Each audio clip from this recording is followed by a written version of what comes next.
This is the Big O Show. This is the Big O Show.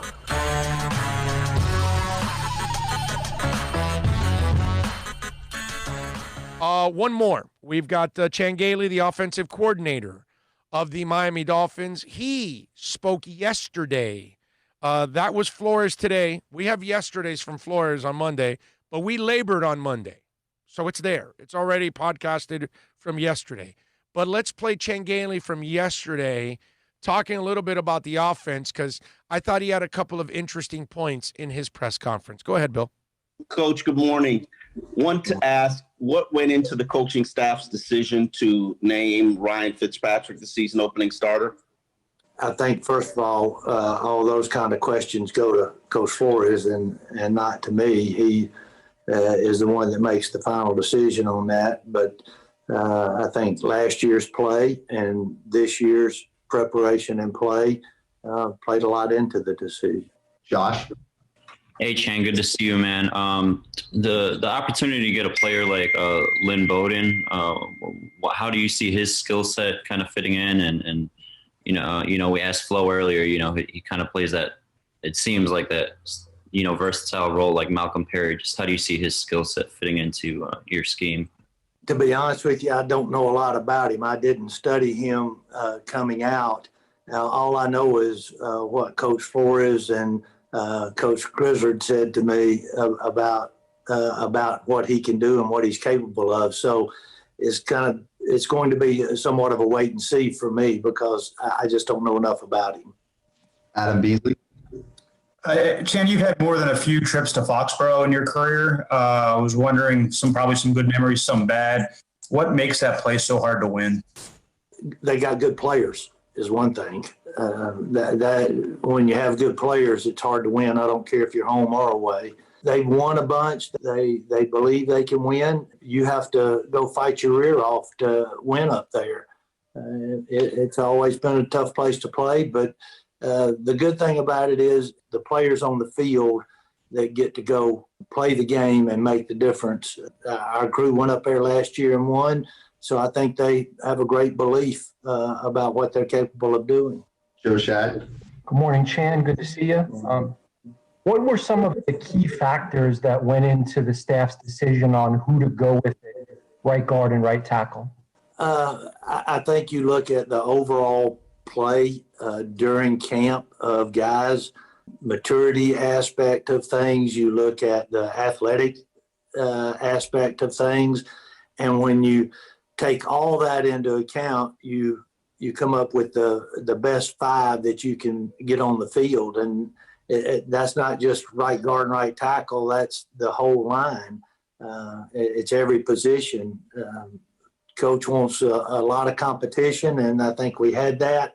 And then we had you got to make a decision. You can only put 11 of them out there. There may be more that are capable of doing it, but you can only put 11 out there. Josh? Hey, Chan, what do you think of the camp that Preston Williams had? And, obviously the concern about his health before camp, it seemed like he answered a lot of questions or doubts throughout camp. Yeah, some days he looked great. Other days you could tell he wasn't 100%, but there were more really good days than the bad days, and we tried to rest him. And I think he's in a good place going into the first ball game. Omar? Coach, I want to ask you about the tight ends that you have in your arsenal. A lot of people would say Gesicki's one-dimensional, Durham's one-dimensional, and then you have Shaheen, who's kind of shown me that he can do both. How important is it that you don't telegraph what you do with tight end use? It's very important. You don't want to get locked into doing one thing with guys like that. You have to show some versatility. So, a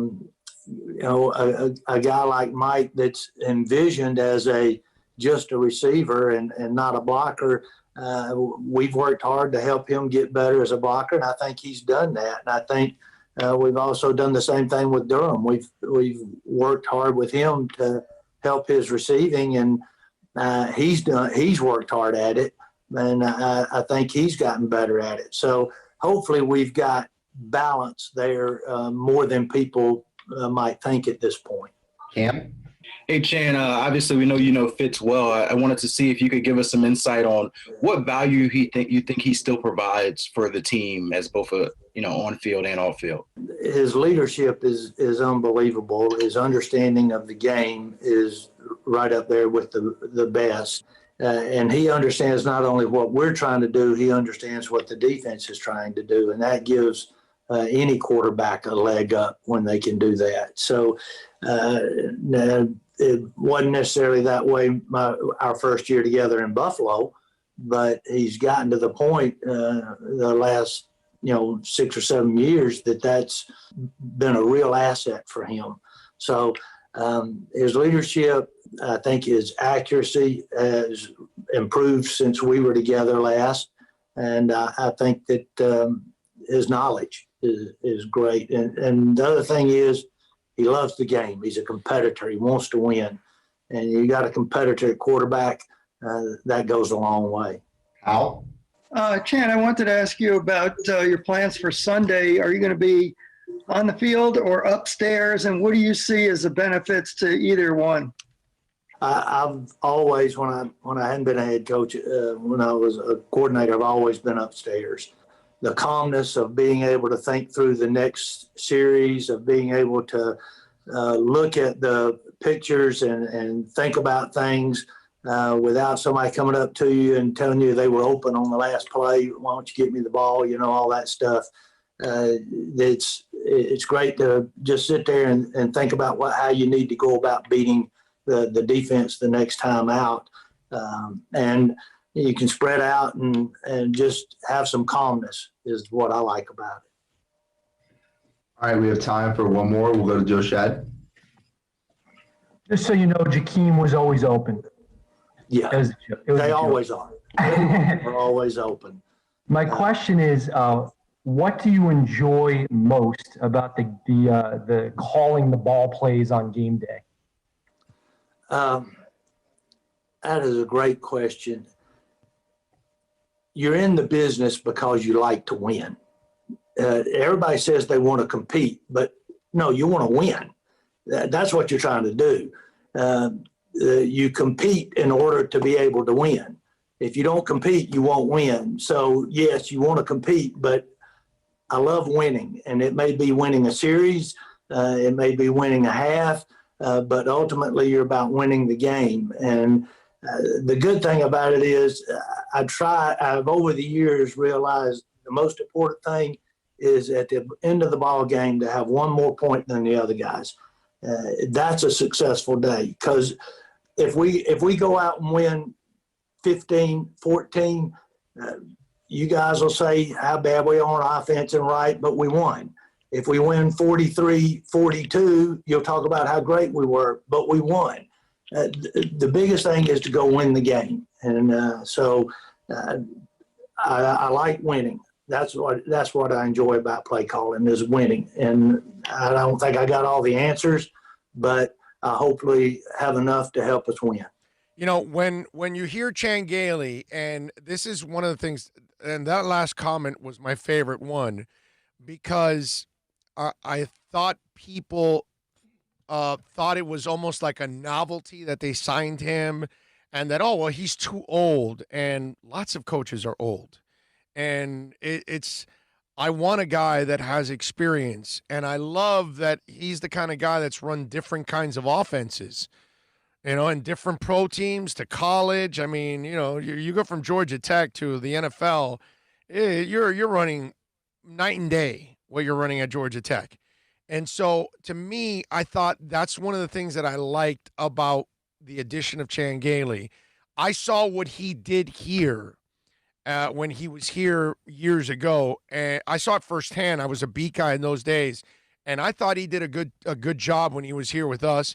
I thought he did a good job as a head coach in Dallas, actually. I don't think he did a bad job overall, considering the situation that he was put in. I think this guy's a damn good coach, and the people that think that he's here to get a check, that tells you right there. That guy doesn't need the money. he doesn't look to me like the guy that's made all this money as a coordinator or head coach at 2 levels. He has made millions of dollars. He seems to me like the kind of guy that's probably got a nice nest egg, put away already, and he'll be fine. And if there's any grandkids, you all are going to win because Uncle Chan is going to leave you something. That's kind of the impression I get with a Chan Gailey. So I don't think he's doing it for money. I don't think he's doing it just for the hell of it. I don't think he's doing it for fun. I think he's doing it because he seriously wants to win. And this is an opportunity he feels like that he is going to be able to help contribute to a franchise to turn things around and win. Whether it happens or not, I don't know. But I was not one of those guys. I'm still not one of those guys that was kind of dismissing the hiring of Chan Gailey. I loved the hiring of Chan Gailey because I ended up watching Chan Gailey do his thing here for the Miami Dolphins a few years back, and I was impressed. Again, considering the situation he was in, I saw a coach that I thought got the max out of what he had. And I think he's going to be able to do that again here. So this guy isn't here because it's a novelty. This guy's in here because he's here to hang out for a year or two and then move on. He's here because he can help develop an offense and he can help develop a quarterback. And my friends, that's about the most important thing that there is right now for this franchise is to develop that quarterback. That number one, they need to make sure they make that guy an absolute stud.